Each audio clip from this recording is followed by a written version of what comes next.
আসসালামু আলাইকুম এভরিওয়ান। আজকাল বাজারে প্রচুর টমেটো পাওয়া যাচ্ছে। এই টমেটোর সিজন শেষ হয়ে গেলে কিন্তু কিছুদিন পরে দামও বেড়ে যাবে, তাই এখনই সময় হচ্ছে ঘরে বসে টমেটো সস তৈরি করা। ঝামেলা ছাড়া এই সসটা তৈরি করে সংরক্ষণ করতে পারবেন 1 বছর। আজকে টমেটো সস তৈরি করার জন্য আমি এখানে প্রায় 1 কেজি টমেটো নিয়েছি, পাকা লাল টাইপের। সবগুলো টমেটো আমি আগে থেকে ধুয়ে রেখেছিলাম। এবার টমেটোগুলোকে একটা ছুরি দিয়ে এভাবে ছোট ছোট টুকরো করে নেব।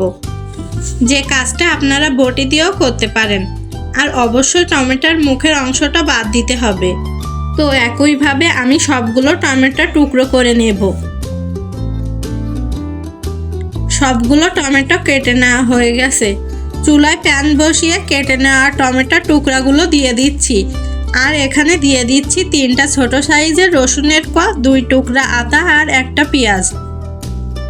তারপর এখানে দিয়ে দিলাম 2টা লবঙ্গ আর 2টা দারচিনি, 5টা শুকনো মরিচ দিয়েছি আর 1/4 কাপ দিচ্ছি পানি।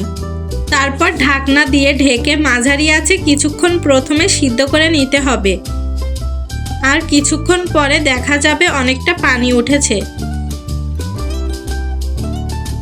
আমি এই টমেটোগুলোকে আরও 5 মিনিট সিদ্ধ করে নিচ্ছি আর আবারও ঢাকনা দিয়ে ঢেকে দিচ্ছি।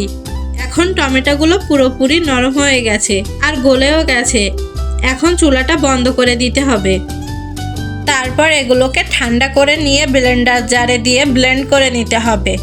যদি ব্লেন্ডার না থাকে তাহলে সেক্ষেত্রে ডাল ঘুটনি দিয়ে ম্যাশ করে নিয়ে চালনি দিয়ে চেলে নিতে হবে। আমার ব্লেন্ড করা হয়ে গেছে, এখন এটাকে ছেঁকে নেব। ফ্রেশ একটা পিউরি পেয়ে গেছি। এখন সস তৈরি করার পালা। একটা বাটিতে নিয়ে নিচ্ছি 2 চা চামচ কর্নফ্লাওয়ার আর 2 টেবিল চামচ ভিনেগার দিয়ে এই কর্নফ্লাওয়ারটা গুলিয়ে নিচ্ছি। এখানে এক্সট্রা কোনো পানি দেওয়ার দরকার নেই, ভিনেগার দিয়ে কর্নফ্লাওয়ার গুলিয়ে নিতে পারে। চুলায় আবারও প্যান বসিয়ে দিয়ে যে টমেটোর পিউরিটা পেয়েছিলাম সেটা দিয়ে দিয়েছি। তারপর 1/2 কাপ দিয়ে দিচ্ছি চিনি। ভিনেগার আর কর্নফ্লাওয়ারের মিশ্রণটি দিয়ে দিচ্ছি আর স্বাদ মতো লবণ দিয়ে সবগুলো একসঙ্গে ভালোভাবে মিশিয়ে নেব। চিনিটা আপনাদের স্বাদ মতো দিতে পারেন, চাইলে বাড়িয়েও দিতে পারেন আর কমিয়েও দিতে পারেন। এখন অল্প আঁচে নেড়ে চেড়ে যাওয়ার পালা। আর এই মিশ্রণটা খুব তাড়াতাড়ি ঘন হয়ে যাবে, যেহেতু আমরা এটাতে কর্নফ্লাওয়ার ইউজ করেছি। অনেকটা সময় ধরে জাল করতে হবে না। আমি এখানে তেঁতুলের কাঠও ইউজ করেছি, আপনারা চাইলে স্কিপ করতে পারেন।